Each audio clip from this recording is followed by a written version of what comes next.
e crescimento da cidade de Maceió. Então eu me sinto assim, muito contente. Para todos que não me conhecem, a plenária, eu gostaria de parabenizar as associações que estão presentes, Associação de Moradores, as mães, as senhoras que saíram de suas casas para estar aqui da Câmara, lutando pela cidade. Eu fiquei muito contente de ver no plenário moradores de provavelmente várias partes desses bairros da cidade, colegas, ex-alunos, médicos, que vieram para discutir essa questão. Então, estou agradecida ao Dr. Kleber Costa. Eu quero pedir desculpa porque no e-mail que eu recebi era uma audiência pública e depois no convite tinha uma sessão pública. E eu sei que esses termos, embora vocês não conheçam, têm diferentes conduções na sua fala.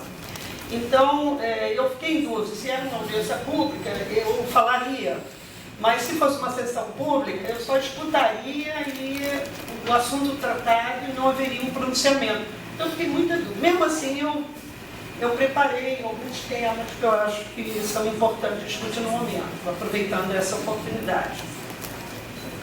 E, pelo que eu me lembro, assim, das questões que eu coloquei, o primeiro dele, Isabel, eu ocupei o seu lugar, desculpe. O primeiro ponto é que, como eu não vou me alongar pelas falas que o secretário de Planejamento abordou, então, vai no improviso, eu não consegui conectar a redação do meu texto. A primeira questão que eu abordei é que a primeira questão que eu abordei foi o fato de nós estarmos há 10 anos com uma prática do plano diretor. Por que eu falo prática? Porque há 10 anos atrás, todos os técnicos da prefeitura estavam aprendendo a fazer plano diretor.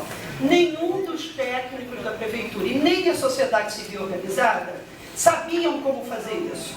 Então foi um aprendizado para todos, com oficinas, seminários, ninguém sabia como é que se posicionava, qual era o seu papel. E hoje, nós estamos há 10 anos com práticas de oficinas e participação popular em vários setores. Na saúde, vocês têm muitas reuniões, na assistência social, no Estatuto da Criança e da Adolescência. Então, 10 anos, a comunidade aprendeu a lidar com esse fenômeno que é a participação. Mas a participação efetiva, ela só ocorre quando há um total interesse entre todos os agentes sociais de conversar, de dialogar e não monologar. Monologar é eu falar e vocês não dizerem nada. Mas eu conversar é eu falar, ouvir o que vocês têm a dizer, aí eu volto a falar, e aí o diálogo, ele é posto de uma ida e uma vinda e uma escuta.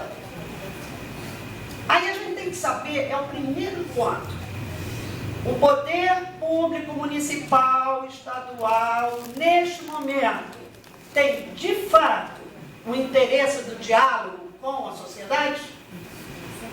Acho que essa reunião, como teve a do Ministério Público no início de agosto, como está tendo essa, e eu acredito que terão várias reuniões, eu espero, eu desejo, é uma esperança que eu tenho, que esse diálogo de fato se faça. Por que eu estou falando isso? Porque houve, em 2011, uma avaliação do governo federal, com várias entidades, de uma avaliação dos planos diretores realizados no Brasil. Inclusive, a professora Regina Dulce... obrigada. A professora Regina Dulce, ela participou desse documento, é um documento publicado, etc. E o que acontece? O que aconteceu nesse documento? O que foi verificado é que, na maioria dos planos diretores, até 2011, daqueles planos diretores realizados, o maior número de vozes foi dado aos agentes sociais, empresariais, e muito menos à sociedade civil organizada de outros setores. Então, a negociação do poder público sobre os seus olhares para a cidade que se queria, foi articulada com os empresários de todos os setores da construção civil, menos com... Quer dizer, houve as reuniões com a sociedade civil organizada, mas o que elas disseram foi pouco absorvido. E isso não é diálogo, isso é monólogo. Então, o que eu deixaria, a primeira fala que eu aponto aqui, é exatamente a questão da participação, que eu espero seja um diálogo harmonioso, profícuo, de conflitos, de discussões, mas em cima de questões fundamentais para o desenvolvimento da cidade. O segundo ponto é que, eu vou ser sincera, eu gosto de avançar em discussões. Eu gosto de avançar. Eu não gosto de chegar numa reunião e ouvir discursos iguais, sempre com mesmos argumentos, porque o nosso tempo é muito precioso. Então, quando você fica repetindo as coisas, a gente não avança, a gente fica patinando. Então, eu gosto de ouvir avanços. Então, hoje eu ouvi um avanço do secretário de Planejamento. Ele falou que os técnicos da prefeitura estão... Esse foi o único que eu ouvi que foi um avanço. Que os técnicos estão estudando as quadras, a cidade de quadra a quadra, identificando os vazios urbanos. Isso foi novo. Isso foi novo. E esse assunto é um assunto importantíssimo para a gente discutir como vamos usar a cidade. Importantíssimo. Então, o segundo ponto, por quanto eu estou falando isso, é sobre o papel do poder público e principalmente do poder público legislativo de acompanhar o plano diretor realizado, os 10 anos, fazendo uma avaliação do que foi feito, em todos os âmbitos. Eu concordaria com o secretário de Planejamento quando ele diz que o plano diretor foi bom, porque foi o melhor que se pôde fazer naquele momento. Mas nós já verificamos que o plano diretor não é tão bom assim. Então, porque eu tenho um ponto de vista crítico. O que é um ponto de vista crítico? É entender que naquele momento o plano diretor foi bom, mas 10 anos depois, passaram, muitos problemas foram identificados que o plano diretor não respondeu. E nós precisamos mudar, modificar, complementar, aprofundar.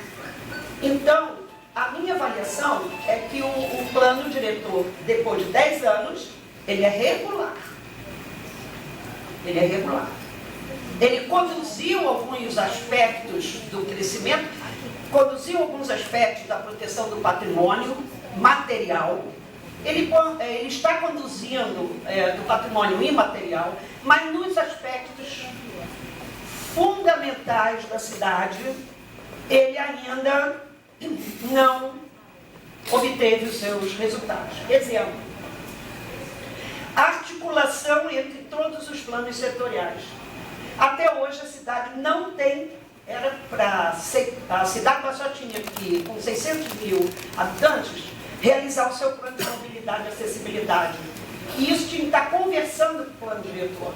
Na época a gente entendeu as questões de logística, do poder público, não era possível, mas de lá para cá passaram 10 anos e a gente ainda não tem o plano de mobilidade e acessibilidade. 10 anos. Um plano fundamental. Por quê? Quando eu abro uma estrada, eu imediatamente ocupo as margens. Ocupo a margem com o quê? Com casas, com comércio, com empreendimentos de grande porte, pequeno porte. Eu preciso de vários modais passando por ali, eu preciso planejar isso. E, principalmente, eu preciso definir um orçamento planejado de quanto eu vou gastar abrindo essas vias e quanto elas custam, porque elas precisam ser financiadas com o poder público. E eu tenho que decidir se eu quero que a cidade cresça para lá para lá ou para trás, ou não cresça para esse lado, Eu preciso decidir isso. Isso tinha que estar articulado no plano diretor. Mas nós vamos fazer a revisão do plano diretor sem um plano de mobilidade definido. Então, não falaria só sobre isso. Eu falaria do plano de saneamento, que eu sei que está em execução. A arquiteta Edith, vários arquitetos que estão aqui estão trabalhando no plano de saneamento. Gente, eu não vou me repetir. O Cláudio já falou sobre a questão da língua negra. O Manuel Messias já falou que é um dos elementos que estão priorizados em algumas ações. Mas nós não temos um plano de saneamento. E quando a gente fala em saneamento, a gente fala água, esgoto, lixo, drenagem, vetores, né? Quando eu falo vetores, é rato, todos os insetos que não fazem bem à saúde do inseto. Então, quando eu falo saneamento, eu não estou falando só esgoto. Eu estou falando esse conjunto de elementos que deixam a condição de habitabilidade da cidade ou boa, ou média, ou ruim. Nós não temos o plano de saneamento da cidade definido. E nós vamos revisar o plano diretor. Então, e fora os outros planos todos. Nós temos uma geografia da cidade belíssima. A planície, esse tabuleiro que é ímpar. A cidade é ímpar porque tem essa qualidade. Outras cidades do Nordeste ou do Brasil não têm essa qualidade. Então, Maceió tem essa bela geografia entrecortada de rios que formam microbacias. E todas essas microbacias estão sendo degradadas do ponto de vista da cobertura vegetal, ocupadas por habitação de baixa renda, ocupada por grandes empreendimentos. E nós não temos o planejamento final dessas bacias, dessas microbacias, que é a nossa bacia da região metropolitana que chama, né? Que é o Rio Pratagi, Jacarecita, Riacho Doce, Caixa-Torta, Guaxum, Mirim, enfim, todos esses pequenos que nascem lá no Benedito Bentes, na região do Benedito Bentes, portanto, lá na nascente, recebem todos os dejetos, esgotos, degradam as nascentes, etc., vem pelo meio do caminho com vários sítios, mas agora com vários conjuntos habitacionais construídos ao longo da parte média da bacia e chegando à sua foz com ocupação lá na praia, no que a gente chama do litoral norte. Então, esse planejamento, ela, do ponto de vista do saneamento, teve uma decisão planejada de colocar o aterro sanitário entre o Benedito Bentes e a zona litorânea. Em vez de colocar fora da área de crescimento urbano, colocou no meio. Então a prefeitura ela eliminou um problema, que foi retirar o lixão a céu aberto da Jacarecica, para resolver o problema, colocando no aterro sanitário, e agora o aterro sanitário está no centro da região de crescimento urbano e ele está com problema de novo, que daqui a pouco vai tirar o aterro dali, vai passar para outro lugar. Por quê? Porque a minha pergunta é: quem está fiscalizando as ações do aterro sanitário? Quem está monitorando os relatórios que deveriam ser sistemáticos e encaminhados? Qual é o órgão do poder público que está fiscalizando o aterro sanitário? Por que eu estou falando disso? Porque novas rotas do caminhão foram estabelecidas, mas de madrugada, o cheiro, o odor com terral chega no litoral norte. Se está tendo cheiro azedo, hoje o terral não é mais limpo, agradável. Ele é um cheiro azedo, irritante. Ele chega no litoral norte e o aumento de mosca mudou completamente nesse litoral. Portanto, esse aterro não está funcionando 100%, pode estar 90%, 80%, 70%, não sei, por isso eu estou perguntando. Que órgão do poder público, eu estou falando porque o legislativo precisa acompanhar essa questão. Sobre as bacias hidrográficas, precisa se acompanhar, precisa se fazer um marco zero fazendo um levantamento de todos os rios citados da bacia metropolitana, qual é a qualidade da água dos rios, para poder ver, depois da construção dos empreendimentos, como é que a água ficou. Melhor, pior, do mesmo jeito. Se você não tem, se os órgãos públicos do Poder Público Municipal não tem uma bateria de balneabilidade, não é da praia, estou falando dos rios, para chegar na praia. Se não tiver um conjunto de dados de balneabilidade também dos rios, eu não saberei daqui a 2 anos, 3 anos, a qualidade dele. O Riacho para sair do litoral norte, o Riacho do Silva. Uma série de conjuntos estão sendo construídos na margem do Riacho do Silva. Como é que está a qualidade do Riacho do Silva que chega na Lagoa do Daú? Como é que era antes, como é que é agora com os conjuntos e como será daqui a 2 anos. Então isso são dados de avaliação. Eu gostaria de ouvir do Poder Público Municipal uma avaliação concreta de todos os temas postos no plano diretor, profundamente calcados em dados que meçam e que possam ser instrumentos científicos de análise. E aí eu poder dizer se melhorou, se ficar mais ou menos, ou se piorou. Eu aqui não vou fazer uma avaliação desse tipo, porque eu não tenho esses dados. O outro ponto que eu quero abordar é a questão que eu acho bastante interessante e me comove bastante, que é a necessidade de cada cidadão ter sua casa. Porque o tema que foi colocado era desenvolvimento urbano e plano habitacional e interesse social. Então eu vou tocar nesse plano porque o convite foi feito com essa temática. Então eu tive a oportunidade de ser convidado para a equipe da Adriana, que o escritório dela, que coordenou junto com o arquiteto urbanista Tássio Rodrigues, o plano de habitação de interesse social. Isso foi em 2012, né? Fizemos os levantamentos, né? 2012, 2013, os documentos ficaram concluídos em 2012. A cidade foi dividida em 3 regiões. Uma era dos bairros no entorno da Lagoa, o outro era essa região central do Vale do Reginaldo e o outro era o litoral norte, para estudar todos os aglomerados, os assentamentos de interesse social, os conjuntos habitacionais. Na isso, querida, temos ali uma outra participante aqui no plenário, Socorro, né? É porque eu confundo o nome, mas é Socorro, né? Então, fizemos um trabalho interessantíssimo de conhecimento aglomerado, Cláudio. É um levantamento incrível, você tinha que ter essa documentação com você. E, como o tema era esse, eu passei um e-mail para o Tássio Rodrigues, que é um colega da universidade, professor da Universidade de Arapiraca, perguntando a ele a atual situação do plano, porque nós já estamos em 2015. E ele então me respondeu que o diagnóstico do plano de habitação e interesse social, ele foi entregue à Caixa Econômica, corrija, Adriana, se eu estiver errado. Foi entregue à Caixa Econômica. A Caixa Econômica ainda não respondeu ao diagnóstico. Olha, já se passaram 3 anos, gente. Esse diagnóstico já está furado.